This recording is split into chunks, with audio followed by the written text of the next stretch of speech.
Welcome, everybody. My name is Katie Martin Lightfoot. I am from Texas Counts. We have just started the Facebook Live. We also just opened up the Zoom webinar. So we are going to wait a minute or two for folks to tune in, and then we will go ahead and get started with today's kickoff event in South Texas in the RGV.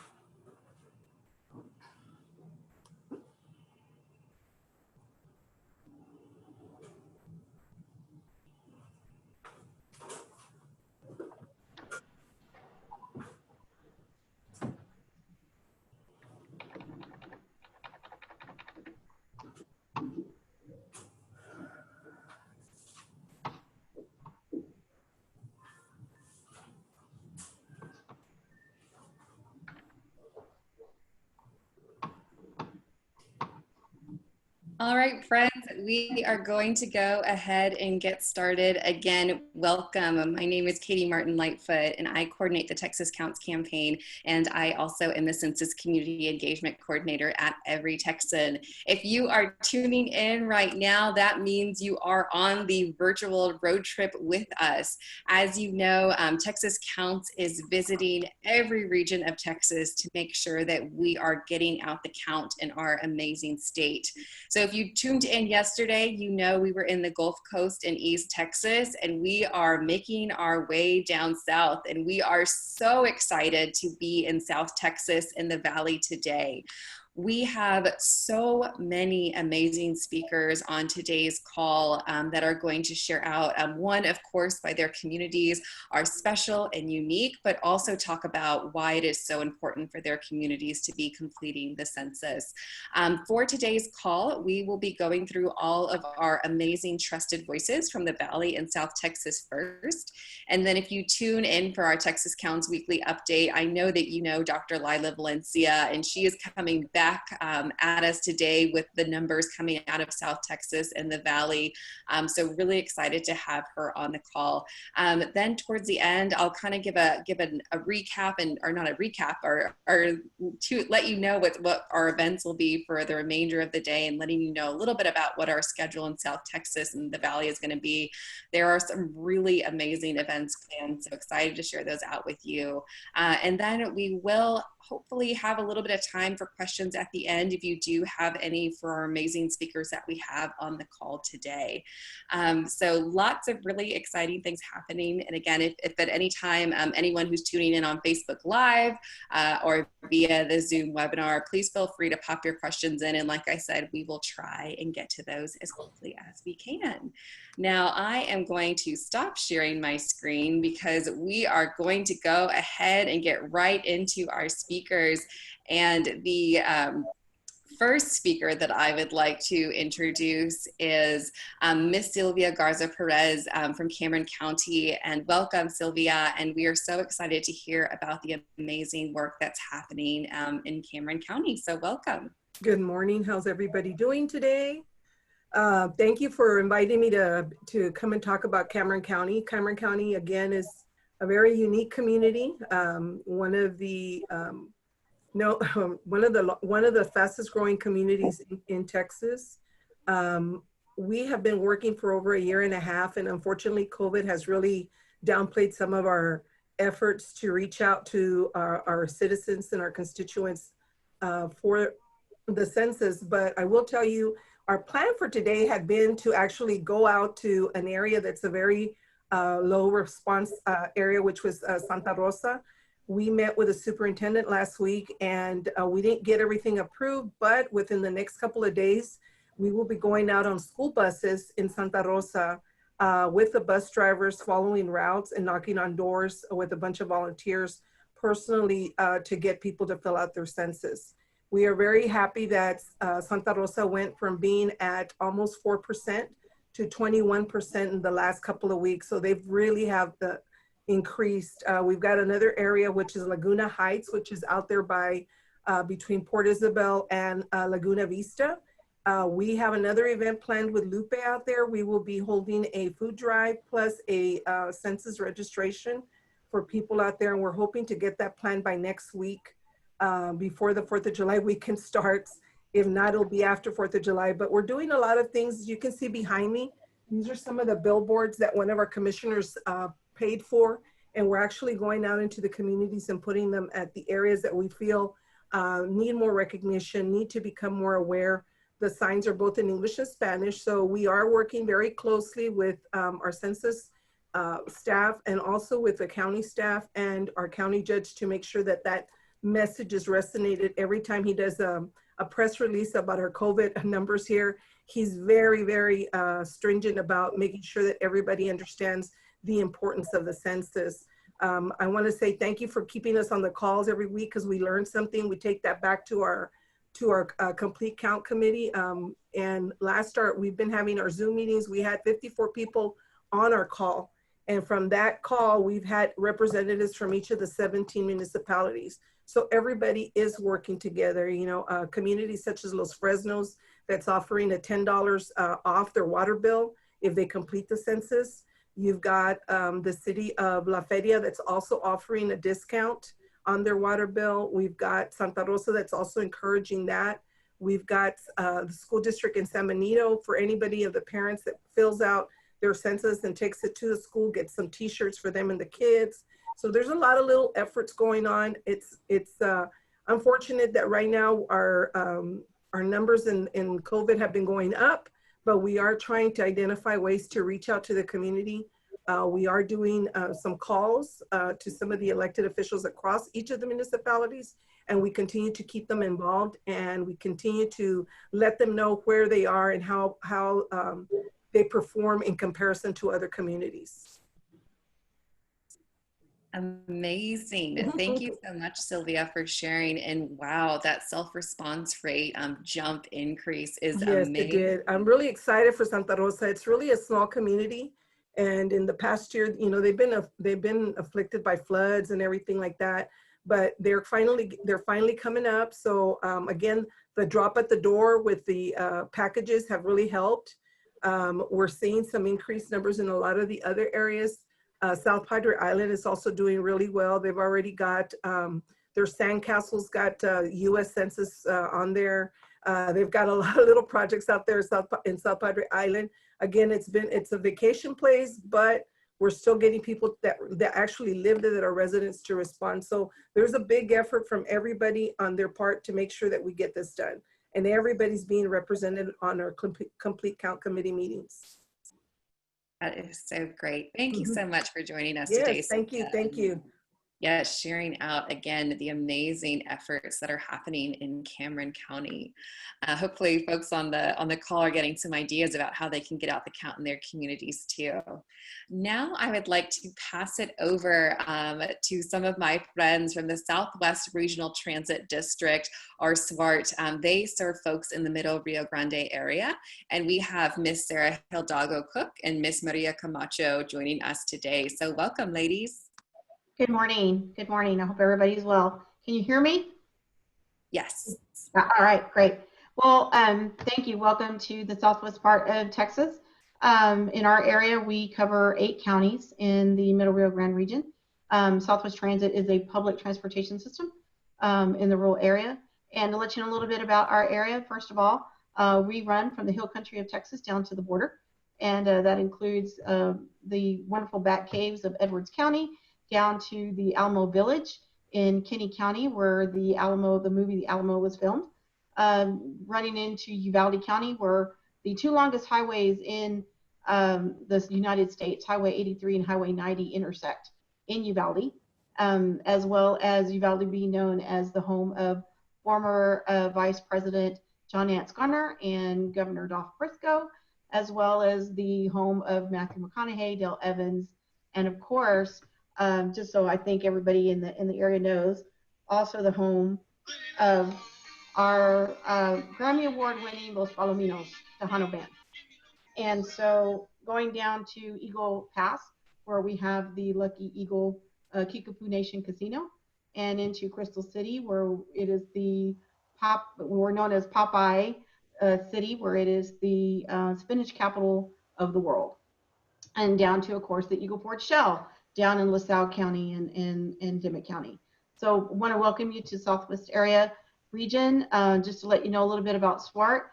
We are federally and state funded, and we cover the 8 counties and travel into San Antonio, Laredo, other large areas.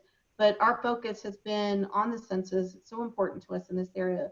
One of the reasons being because we're going to move into a rural transit system, into a small urban transit system in Eagle Pass. And so the census is very important to us in this area. I do want to mention that because of the COVID, we are considered an essential service. So we've not curtailed any of our services. We've been continuing to provide services free of charge to our riders. So we're still targeting our riders. I want to go ahead and pass it over to Maria Camacho, who is our mobility manager. And Maria will talk a little bit about some of the things that we've been doing creatively in our region to continue getting the information and education out there about the count. Good morning, Maria Camacho. I'm the mobility management specialist for the Southwest Area Transit. My outreach has been going out to distributing flyers and getting people informed about the census. At the beginning, before the epidemic, I had my whole schedule set up to May for presentations, but we had to put a break on everything, and we went with social media. So we went with texting, social media, phone calls, and all the rest of that. We can get our voices out there. We distributed flyers with our drivers. We made our PPE packages for our clients and our drivers. And within that, we also distributed the flyers of the census and the assistance, for me helping them with the assistance of getting them counted. And that helped a lot. That brings up a lot of the numbers also. And we also collaborated with a lot of the agencies in distributing flyers, getting them informed, doing events with them. A lot of the agencies that were involved in our distributions were the dialysis, the majority of our dialysis centers around the 8-county area, the daycares for children, the Kids Are First, the Avance programs, all the hospitals, the Dimmitt Regional Hospital, Uvalde Hospital, all the hospitals around the area, and all the city officials and the county officials also helped out with the distribution. And I have good news, Katie, as when the enumerators came down to our updated leave areas, the numbers jumped. They started like on the 1st of June, and I was tracking it back in May. We had like at 4.0, and we're all up to 17%. So that I'm very happy for that. So kudos to all the update leave enumerators that are leaving packages. Thank you for all your efforts, and keep safe up there. And so a lot of the agencies that helped out also helped us out keeping all the numbers up. We targeted especially the websites where a lot of our participants were going into with the city's emergency websites, and then a lot of phone calls and a lot of texting. I don't know if you saw the last press release that Governor Abbott did yesterday.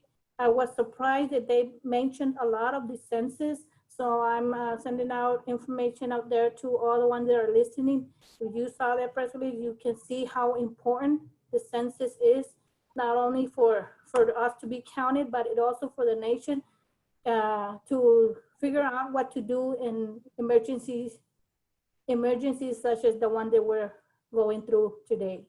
So thank you, Katie. And let's keep up the numbers and try to do our best to be counted, not only for us, but for our future, because remember, it's for 10 years to come. Thank you so much, Sarah and Maria, for sharing out. I did not know that the spinach capital of the world was in Texas, so that is a very fun fact that I learned. But maybe even funner is the fact that Update Leave is having an impact on our communities in South Texas and the valleys. So Maria, thank you so much for sharing about that self-response increase. That's very promising, exciting news. Now I would like to pass it over to Mr. Abraham Diaz from Lupe to share out about the great work that they've been doing.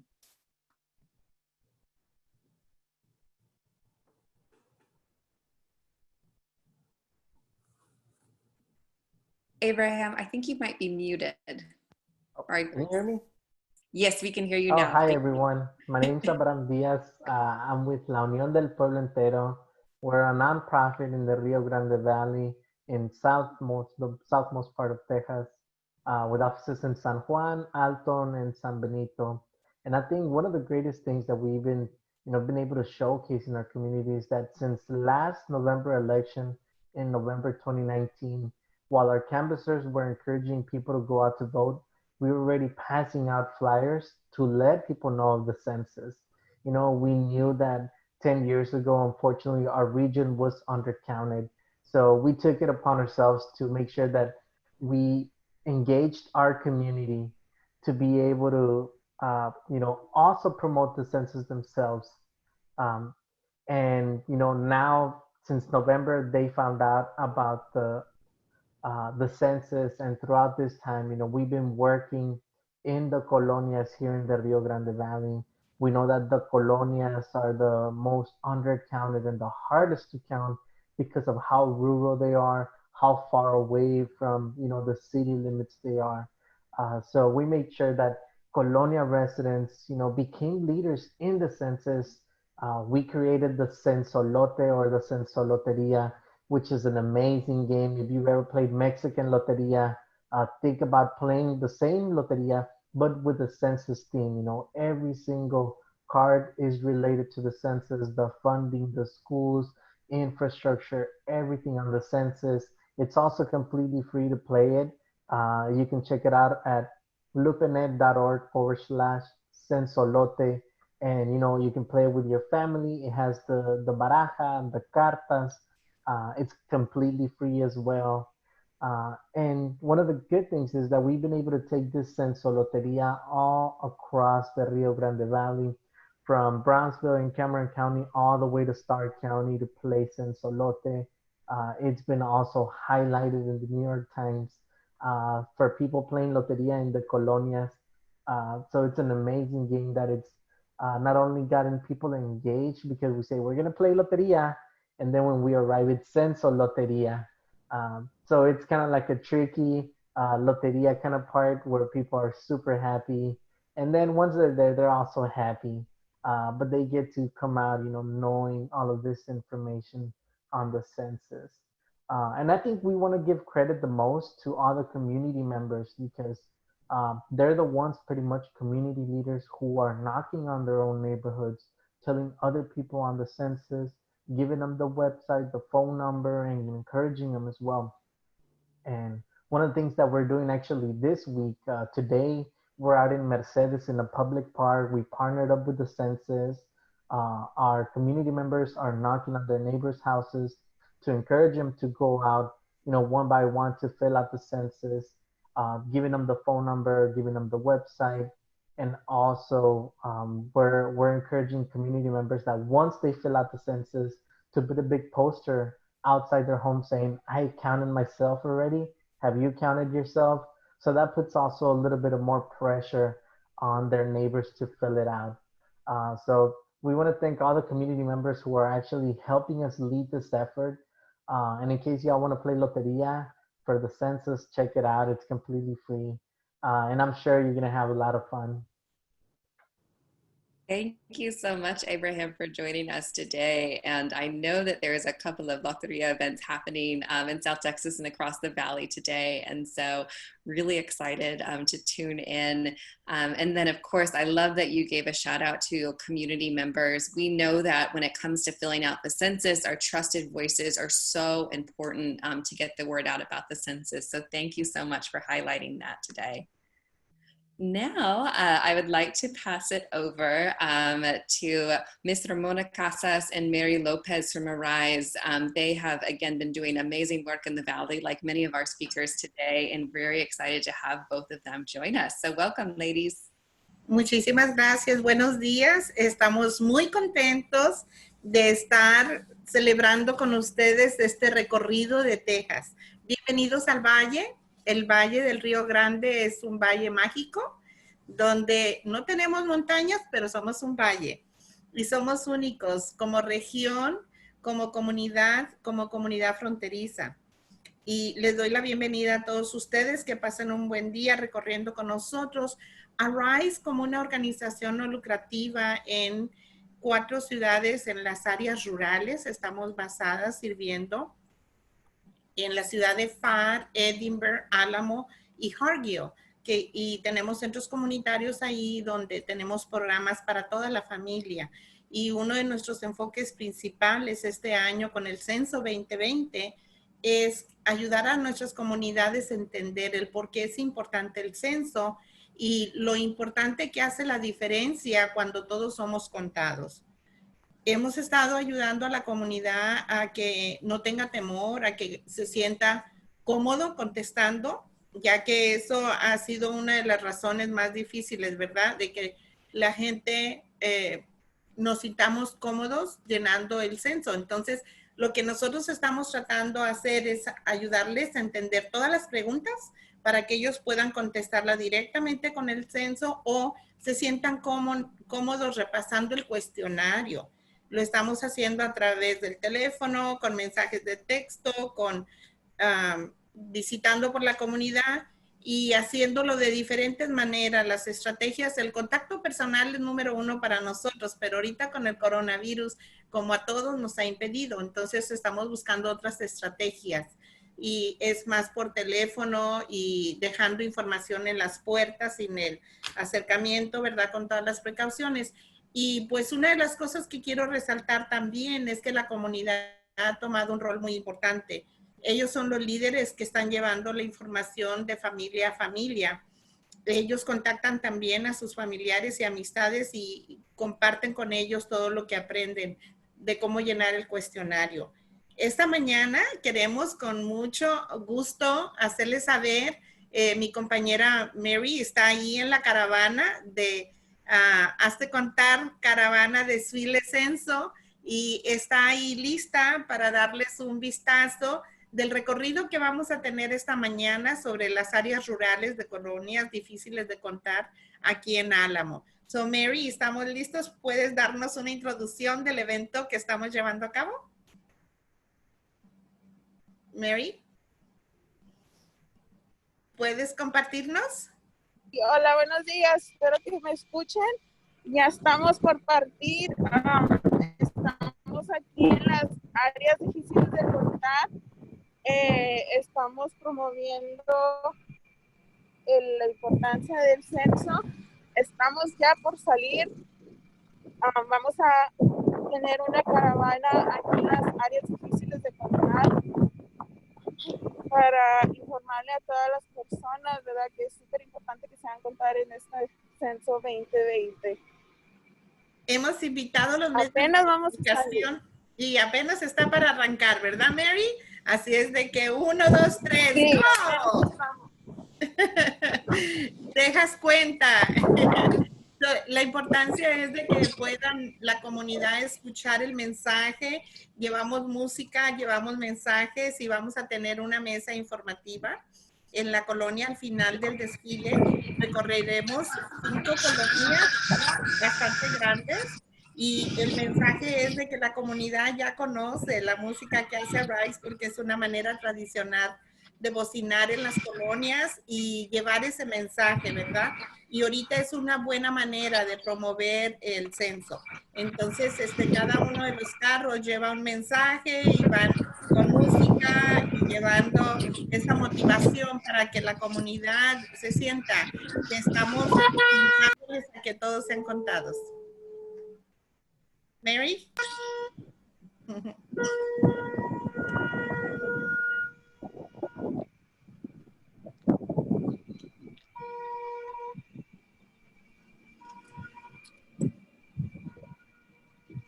tenemos los medios de comunicación también visitándonos esta mañana y lo que más estamos promoviendo que ellos también sean partes del mensaje.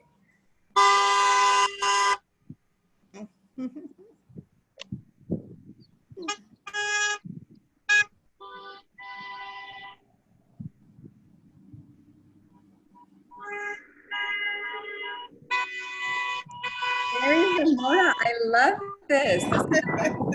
This is caravan. So, estamos teniendo la experiencia en vivo y a todo color, directamente. Yeah. Estamos muy contentos, invitamos a familias a ser parte. Esto no tiene que haber contacto personal, pero sí presencia en directo y muchas familias se emocionaron mucho de poder tener esa oportunidad, ponerle globos a su carro y agregarse a la marcha de desfile del censo 2020. Así es de que a nuestra área, como ustedes saben, estamos trabajando en levantar esos números y hacer la diferencia este 2020.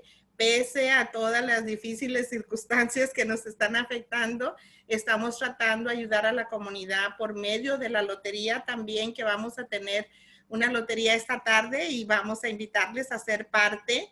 Vamos a jugarla vía virtual y familias de las comunidades que sirvemos en todas las ciudades que mencioné van a ser parte. Y aparte de eso, hicimos juegos de loterías para llevarles a cada familia que participa en un verano con Arise. Van a tener esa lotería por toda una semana y la siguiente semana la pasamos a otra familia y vamos a abarcar como 480 familias. Pero eso es la familia que está recibiendo la lotería Censo. Aparte, las personas que ellos van a estar invitando a jugar. El reto es de que ellos jueguen e inviten a través de Facebook a familiares y amistades para que conozcan por qué es importante votar. Y cada una de las cartas tiene un mensaje del censo. Así es de que estas son maneras que hemos estado motivándonos para poder ayudar a la comunidad a sentirse cómodo y seguro de llenar el censo. Creo que ese es uno de los obstáculos más difíciles, el que se sientan cómodos y seguros. El mensaje es, no te quedes con dudas, pregunta y preguntando podemos llegar a ser contados y sí se puede. Amazing. Thank you so much, Ms. Ramona. And of course, to Mary coming live to us from the field, showing us the caravana heading off. That was so fun. Thank you for welcoming us to the community and showing the amazing work that y'all have been doing. Thank you for joining us today and sharing. Thank you. And enjoy the trip in the Rio Grande Valley. Thank you. Now I would like to pass it over to Nestor Lopez, and he coordinates the amazing complete count effort in Hidalgo County. So Nestor, thank you so much for joining us today. Hi, good morning. Hi, thank you for having me. Well, to start, I would like to say a little bit about what we're doing and here in Hidalgo County. Like you said, my name is Nestor Lopez, and I'm part of the County Judge Richard Cortez's office, and we've been leading the census efforts on the county side for quite a while. We're going close to 3 years already. A little bit about our community. Demographically, we are a very young community. We are a very fast-growing community too. For the last few decades, we have been, and unfortunately, we are also a community that's very much in poverty. So really, these factors combined really highlight the importance for all of us to be counted. And I think that's a big part as to why we jumped on the census effort so early on. Like I said, we've been doing this for almost 3 years, and we've brought to the table different community leaders. I think the last count we had was close to 85 different leaders throughout our community. And really, that's really the message that we're trying to get out, the importance of this and why we should all be answering the census. But like a lot of people have mentioned, we had planned for a lot of events that the pandemic has really thrown a wrench into it. So like everybody here, we have kind of adjusted and we have shifted our message to try to work with the circumstances that we have, and really it's great seeing everybody here because a lot of people here are actually part of our efforts, and like it has been mentioned, we have all been working together, and really this is a community-led effort. But some of the things that we've been doing is really trying to get that message across as to why everyone in the community should be answering this census, the census questionnaire. So a lot of the implications on education, like I said, we're a very young community, so the implications that census data has on education, not just at on the elementary, junior high, and high school level, but even at the college level. You know, we do have our college partners, our university partners, and we're really trying to get that message across to everyone, and saying that if you have young kids anywhere from elementary to college, the census will affect them in multiple ways. And really, we have been leaning on a lot of our educational partners, just to name one of our partners. And it really is great seeing Arise doing these sorts of events, adjusting to the pandemic, and really pushing that message in a time like this. And one of the things that we've been doing here in the county is we started a program called Friday Night Lights, in where we really try to jump on the lack of sports that we see. You know, I think we all have that thirst for competition, and really there's something that we try to have some friendly competition between school districts in our county. And essentially what we do is we're able to attribute census tracts and ISDs together. And really what we're trying to do is push census questionnaire completion between census tracts. And we created this in a theme of football, where every week we have a school district competing against another school district, and to see who could raise their response rate more than the other.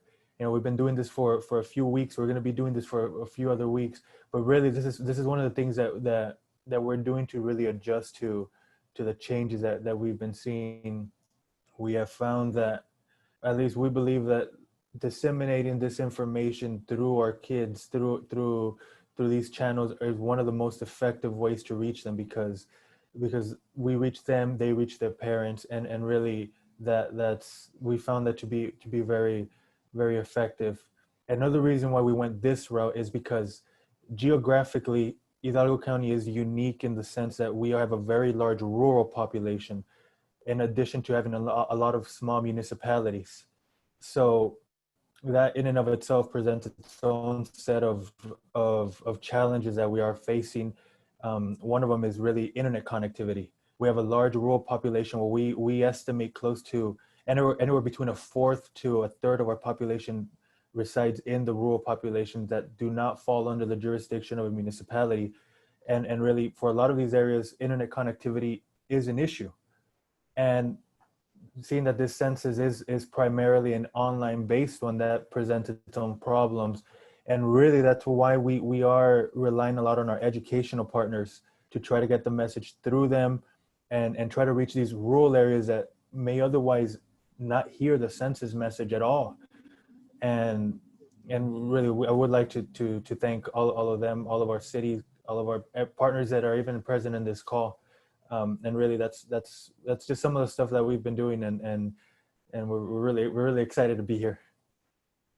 Thank you so much, Nestor, for joining us, and one, for highlighting the importance of counting our youngest Texans. And so our 0 to 4-year-olds are often missed on the questionnaire for the census. So thank you for highlighting the importance of our parents and guardians making sure we counting our kiddos on the census.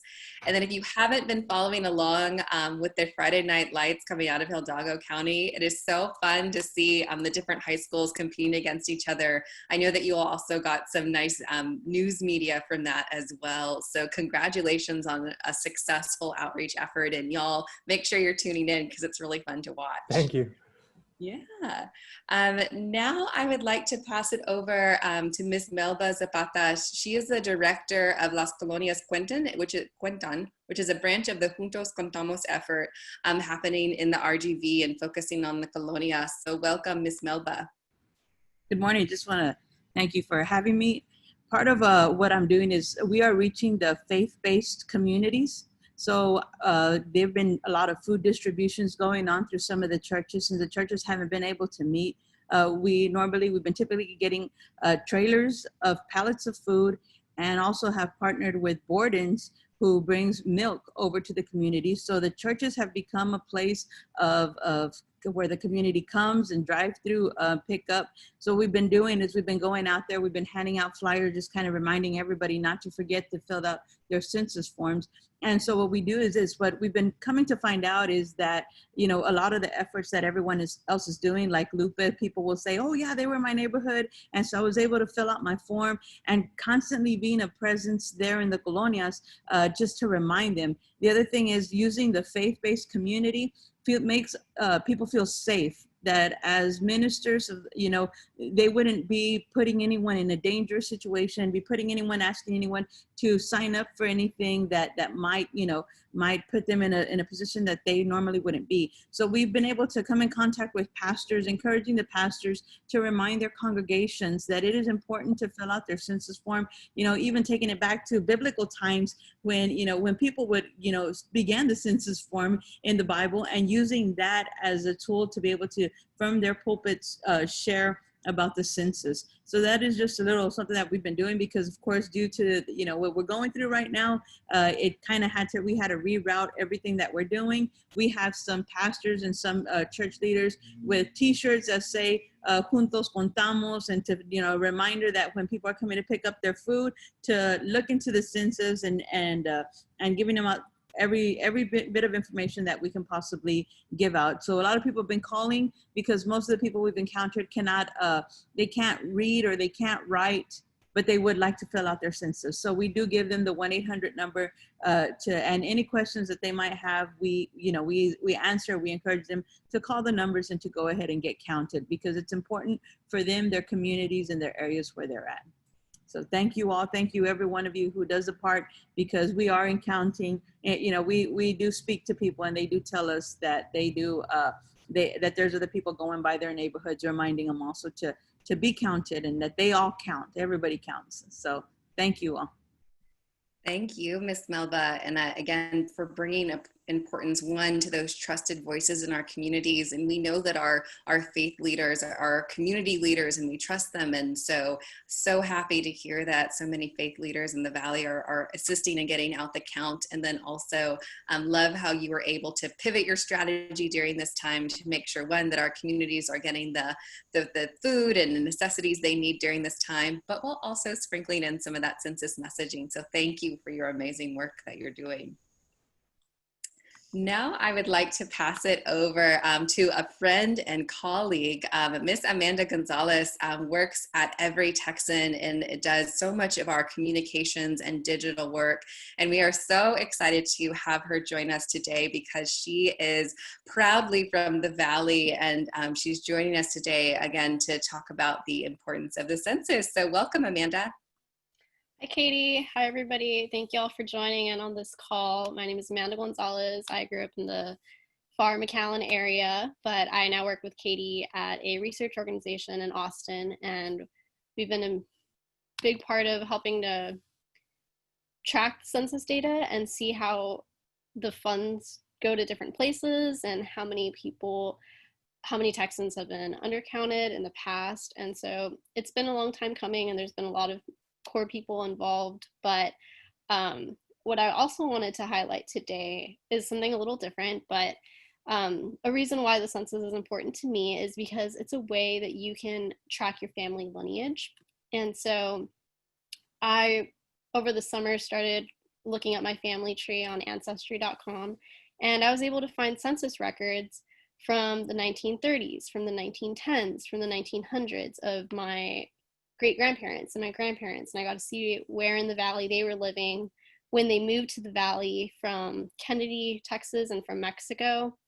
And it was enlightening to see that that record exists, and, you know, to kind of help put names and faces and be able to see these records formally. It's a picture of my great-grandfather with his children. And so my grandfather is a World War II veteran, and he's 96, and we just finished his census a few weeks ago. So I was able to find the very first census he was on, which is the 1930s census, and he was just a little kid at the time. And so that was something that was worth mentioning in terms of why the census is a way for you to tell your story and explain the story of your familia. And aside from that, I also wanted to highlight a few things that at the center we've been looking at closely in terms of how census data helps determine where new businesses will open up locations. So for example, if your community is undercounted, you might not meet the criteria that HEB looks at in determining whether or not to open a new location in your city, in your town. And so that's a big part of why the census is important too. When you think about it from the business perspective, they look at that data and see, well, there's a lot of people living here. Maybe we should open a new branch there. And the federal dollars that several people have mentioned on this call determines, or the federal dollars that we receive is based off of the population count for our region. And it helps fund education programs, healthcare programs, transportation money for new roads and bridges, and nutrition programs like SNAP benefits and things like that.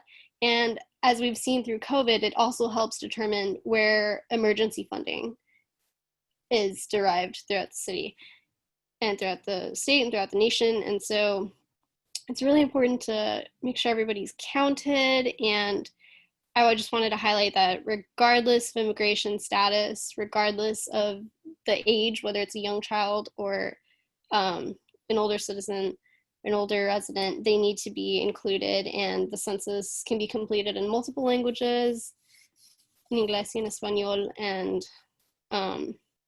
it also helps determine the amount of representation we'll have in Congress. And so it's a very important issue if you're passionate about voting rights like I am, to be looking at the census and trying to promote it within your community. And so I wanted to take a moment to just highlight and thank you all for the work y'all are doing in y'all's respective communities. And I ask that for those of y'all watching, please make sure to ask a primo or an amigo or un compadre to complete the census today. It's online for the first time this time, and every 10 years, the census helps determine the amount of resources and opportunities that our community will have for those next 10 years. So got to make 2020 count. I know COVID-19 kind of really messed up everybody's 2020 plans, but let's try to make it count. And also, while we're here and we're highlighting great things about the Valley, our research organization that Katie and I work at is in Austin, but I've been home since the start of COVID, and I'm really enjoying being home, and I'm really enjoying my yellow watermelon that I get to eat almost every day. It's hard to come by in Austin, so truly love being home. Very proud of our community and everything that we're doing, and hope that we're counted in a way that we've never been counted before. The Valley is often undercounted, and so really appreciate everyone's efforts to be counted and make sure the RGV is well represented. Thank y'all so much. Thank you, Amanda, and thank you for being so RGV proud. I love that you mentioned the ancestry records, which is so exciting and interesting to get to go back and see where your family comes from. And just as a reminder, those ancestry records, the Census Bureau doesn't release those for 73 years. Mm-hmm. And so that's why we're going all the way back to, 1930 to look at those records. So that information is protected for 73 years, and exactly as Amanda shared, regardless of your citizenship status, we all count on the 2020 census, and your information that you're sending isn't going to be shared with anybody. That data is safe. So thank you, Amanda, so much for joining us today. Now, our last speaker, and I'm so excited to introduce her, is Miss Julie Bazan. She works at the UT Health San Antonio Area Health Education Center in the mid-Rio Grande border area of Texas. She is also the treasurer of the National Area Health Education Center, and she's also serves as the chair of the 2020 Census Texas Complete Count Committee. So as you can see, Miss Julie is very involved, very invested in her community, and especially the 2020 census. So again, we are so excited to have her today. So welcome, Julie. Hello, everybody. Thank you so much for having me on board, for inviting us to participate. I do want to say thank you, Katie. Thank you, Dr. Valencia and Amanda, because you have consistently gathered us every week to give us an update, to encourage us, to motivate us, to remind us the importance of the census. So I want to say thank you, because without you, we would probably not be connected because of all the public health issues that are currently occurring. But I would like to, since this is a virtual tour, I want to just give you a little bit about our community. And as you can see from the collage that we have on our background, I wanted to take so many pictures and just show them to you. But the most important thing that I want to show you is that we're probably one of the safest cities in the United States, thanks to the prevalence of the law enforcement agencies in our community. We have the Laredo Police Department, the county, the Sheriff's Office, the Customs and Border Protection, you name it, we have them in our community, and we are so safe, extremely safe. The crime rate has been tremendously low over the last few years, and I want to give a shout out to them because we don't say it enough, and in our community, we consider them an extended family. So thank you very much, all of the law enforcement, for being present and taking care of our community. The primary economy boost in our community is the international trade with Mexico. We are considered to be the largest inland port on the United States-Mexican border. And so therefore, right now, as all of you know, the international bridges are on lockdown because of what we're dealing with. So a lot of the community is not able to cross and come and shop and do what they love to do and what we used to love to do, to go across and interact and also make those purchases. However, I was asked what makes our community unique and special. There's a lot of things that I could say about our community, but I do believe that the most important thing that I have seen and I have witnessed, and this is why I love being part of projects that benefit our community, is the fact that we have community members that are very committed to what we stand for, to improving the life of every individual in our community.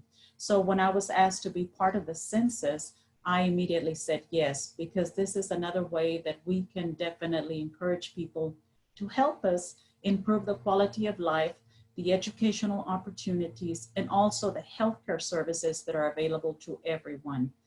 So as part of the census movement, and I call it a movement because I envision it like a tidal wave. I want it to be a tidal wave eventually when we move all these people together.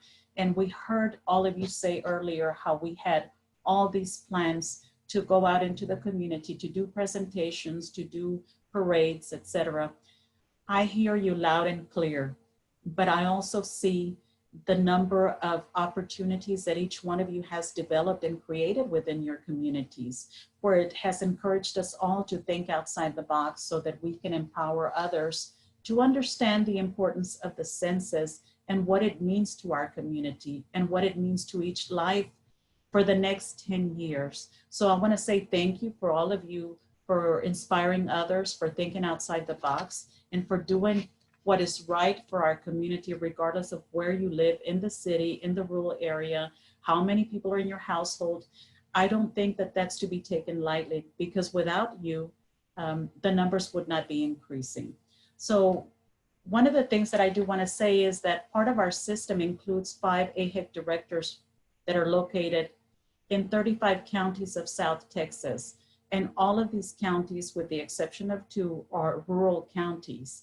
And so they, along with the team here at our AHEC in Laredo, Texas, have been very involved in numerous activities, including being part of the different food banks throughout the 35 counties.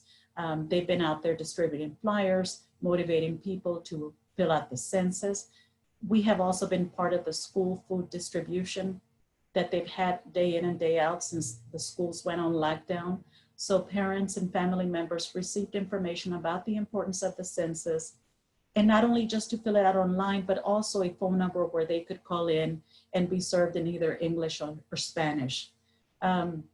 Some of the other activities have been, of course, the Loteria, which I want to say thank you for that. That's a valuable tool, very much enjoyed by many people. We currently have something that is called Friends Count Friends Challenge, and that is something that our local, our regional, I should say, census representative, Mr. David Gomez, came up with along with one of our staff members. So we're using every means of getting the word out about the census, encouraging others to join us and count themselves, count their households. We have encouraged our students throughout the Webb County area. And in our program, we have over 400 students that are very active along with their families. So we have encouraged them to complete the census, not just in their household, but to go to the grandparents' house, to their uncles, to their best friend's household and tell them to complete the census. At the end of that, do a selfie saying that you completed the census and that your family counts. And they get community service hours for that. And so everybody has been very, very excited about doing that. The number of people that are motivated to want to do more in our community is impressive. What is it that we're lacking?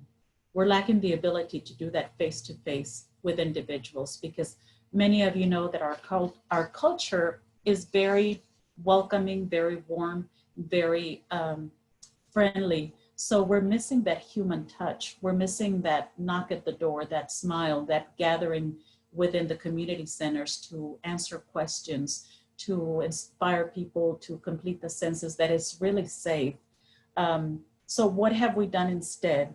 We have gone as far as train community health workers that are very much embedded in their communities so that they themselves can motivate the people that trust them so that they can continue to complete the census, and hopefully those numbers will continue to rise. I do want to say that we have made improvements within the 35 counties, and they are nothing to celebrate about yet, but the improvement is noticeable.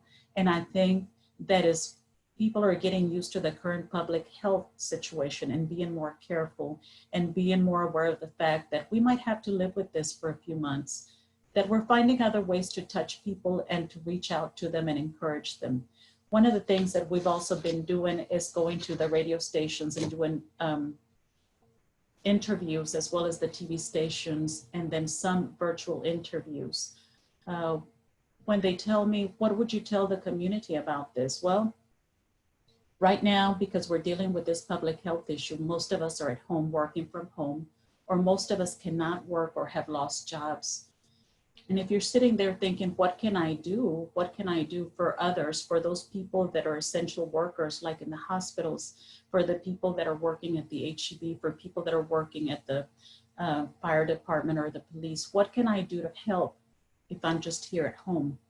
And I tell them, make calls, reach out to your contacts through your social media, tell them to complete the census, because the more people that we are counted and that we are able to present an accurate count for our community, the resources that we need when we have another crisis will come in the quantity that will be enough for everybody to be able to have a normal life, if you will, depending on the circumstance. So this is how we can help individuals, by filling out the census, by creating opportunities so that when there's an opportunity to build another hospital or create another healthcare institution or create another school or create another fire station or create another police station, or even then just to create the number of funds that are distributed in our community to help people that are currently doing without food on their table, we will have plenty.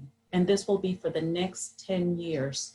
So what I would like to say is encourage everyone in our community, all of us, if all of us could take and call 10 people, but make sure and reassure that those 10 people have completed the census, 10 individual households, I should say. And if that trickles down, then we will be able to move the needle and have an accurate count so that when we are in need of health services, food resources, and emergency preparedness resources. We will have plenty for all the communities, not just one or not just the metropolitan area. So I invite everybody to join me. Let us not consider this a limitation, but let us consider this an opportunity for us to think outside the box and motivate others to join us in the movement to create a tidal wave that will be able to give an accurate count at the end of the day. Thank you so much. Thank you so much, Ms. Julie. And I love ending on that positive note of looking at this time as an opportunity. But I also think I saw a challenge in there for our friends in South Texas and the Valley to pick up your phone, call your friends, call your family, call your neighbor, make sure that they are counted on the 2020 census and that they've completed that questionnaire. So I know that everyone tuning in right now is going to make those 10 connections today after our kickoff event. Now, that is the end of our amazing speakers from South Texas and the Valley, but I'm again so excited to introduce Dr. Lila Valencia to walk us through the data in the Valley and South Texas. And again, if you tune in for our weekly updates on Mondays, you know Dr. Valencia, you know she has all the information in terms of self-response in Texas. So thank you so much for joining us today. Thank you, Katie. Good morning, everyone. I quickly want to thank Texas Counts for putting this effort together. It's great to come together every Monday, but it's also been really fun to be able to go around the state. And for me, it's a pleasure to join you in this conversation about all the many ways that the census and census funding impacts and benefits our communities. From the transportation funding that Ms. Sarah Hidalgo Cook and Swart was talking about, to the health funding that Julia was just talking about, and all of the different education and community efforts with Arise, as well as all of the suite of services that counties and municipalities like Hidalgo County and Cameron provide to their residents. I'm a demographer with the Texas Demographic Center, and our numbers are, we are in charge of producing projections and estimates for the state and for its counties. And our numbers are derived from a base that starts with the decennial census. So as you can imagine, this is a really important time for the Demographic Center. We're very much invested in making sure that your communities are accurately counted, because then that allows us to produce more accurate estimates and projections for your regions. So I also want to say that I'm really happy to be here because this is a little bit of a homecoming for me. And I'm originally from Brownsville, born and raised. I still have tias and primos that live in the area. So this area for me is very special. And I know that the last census, it was one of the most undercounted areas in the country. And I know that you, like Nestor mentioned, have been working hard to make sure that these numbers are increasing, week after week. And so let me share with you where you guys are right now. I took a look at all of the South Texas counties and the Rio Grande Valley counties, and I have here the top 5 counties in response rate. Again, the response rate is the percent of households that have been invited by the Census Bureau to participate in the census that have responded. So this is not a percentage of the count of people, but it's a percentage of the households that have returned their census forms or called in or mailed their form back in or responded online. Victoria County is performing the best. It is at 56.5%. Of course, this compares to the state overall response rate of 56.3. So you can see that Victoria is leading the state, but we're still trailing the country, which is at 61.6%.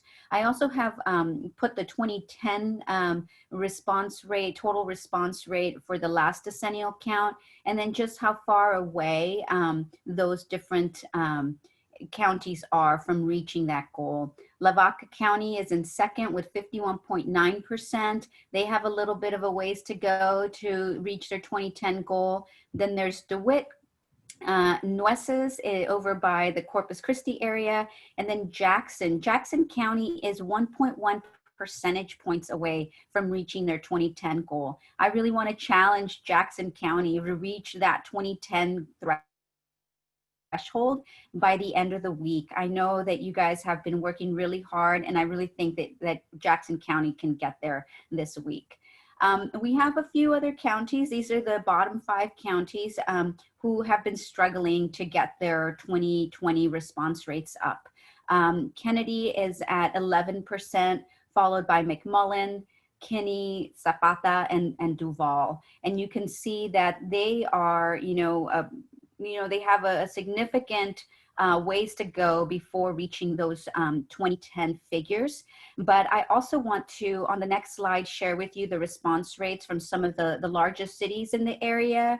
And so you can see here that Edinburgh is leading the pack down in the valley with 53.5%, followed by McAllen, then Corpus and Brownsville. Yay, Brownsville, come on, you can do it. And then Laredo at 45.6. I also took a look at, on the next slide, some of these counties that were performing a little bit on the lower end of response rate. I took a look to see where they were before the update leave operations. You'll remember the update leave operations resumed in the Hidalgo County area, which covers Hidalgo, Star, Willacy, and Cameron on May 25th. The Census Bureau reinstated their field operation and started putting their packets, dropping those packets off at people's doors. In the Laredo area census office, they started on June 1st. And so this is really the first time, even though many of us, like Nestor mentioned, have been working on this census for 3 years or, since last year. This is the first time that many of these homes are actually receiving any communication from the Census Bureau about the decennial census. This is their first invitation.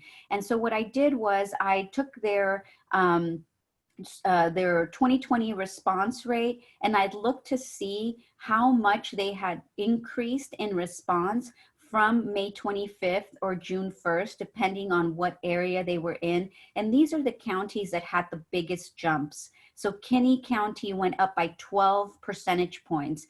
I have to tell you that that's incredible. The state of Texas has been increasing in response by 0.1 percentage points about every 2 days. And so increasing by 12 percentage points is amazing. It's a great job. And it's really, a recognition of the hard work that you are doing in these areas. And then this is followed by Kennedy, Refugio, Duval, McMullen, Willacy, and Jackson. So we have seen really strong increases. That June 15 date was a particular day where I saw a jump in many of these areas. And so you might want to go back to your organization efforts and think about what was happening, what were we doing around June 15th, because that was the date where really we saw some really big increases in response rate. So I just want to let you know that, yes, like Ms. Julia Bazan said, the response rates, are not exactly, something that we want to be celebrating yet, but we recognize that you have a big challenge ahead of you. When, state demographer Lloyd Potter and I go around the state talking about demographics and demographic disparities, we usually talk a lot about the Rio Grande Valley in South Texas. We know that you have a lot of challenges in place, from infrastructure to health and other systemic barriers and obstacles. We know that you have a great challenge ahead of you, but I also know that this is a place of the hardest working people. I was so inspired all today. I'm like all teary-eyed and stuff because you guys are doing amazing work. And so I know that you're going to get out that count for your communities, because like the folks at Arise said, this is all about familia. And so I know April 1st, I texted all my tias and was like, hey, did you count yourself? Ya se contaron. Make sure to count the little ones. And I know that all of you are pushing and working really hard to get that done in your communities. So thank you for everything you do. That's all I've got, Katie. Thank you so much, Lila, for sharing out about the response rates in the Valley in South Texas, but also sharing about your roots as well. So before I know we're a little over time, but we have just had so many great speakers today. And I did want to take a moment again, just to say a big, big thank you to all of our amazing speakers who have joined us today and the amazing work that they've been doing in the Valley in South Texas as well. It really is inspiring. Similar to what Lila said, I've been getting a little emotional on this call too, just hearing about the amazing effort. So thank you for continuing to get out the count. We know we have a long ways to go, but with the folks in this call who are leading this work and our trusted messengers on the ground, I know we can get that self-response number up. And with that in mind, Lila said on June 15th, something was in the water. We had a higher self-response rate. Let's make today, Tuesday, June 23rd, another one of those days where we see an uptick in those self-response. So as you know, again, today we are all about South Texas and the Valley. I know many of you have seen our Texas Counts toolkit right here. And if you're curious to see what events we have coming up this week, let's see if the internet wants to work with me. And we're here, almost here, it's loading. So again, here's the toolkit. Here are a lot of amazing events that are happening. A lot of the events that were shared out today are currently posted on the website. Again, if you're curious where you should be tuning into, check out texascounts.me/Tuesday. And this is, again, where all of those events are being shared about what's going on in South Texas and the Valley. With that in mind, you know that we will be continuing to promote events that are happening in the Valley in South Texas all today. So if you haven't already shared your events, please let us know what it is we are doing in your area so we can promote, we can amplify, we can celebrate your efforts. And yeah, we, of course, anything you're doing, please make sure you're also using the hashtag so we can follow along as well. That being South TX Counts and then RGV Counts, and then of course the road trip hashtag as well. Thank you again to our amazing panelists for joining us today. As you know, we are going on a week-long road trip. And so again, today is all about South Texas and the Valley. Tomorrow we're heading out west to West Texas and the Panhandle. Looking forward to connecting with you all virtually on this road trip. Thank you again to our speakers. Stay safe, stay well, everyone, and we'll see you soon. Thanks, everybody.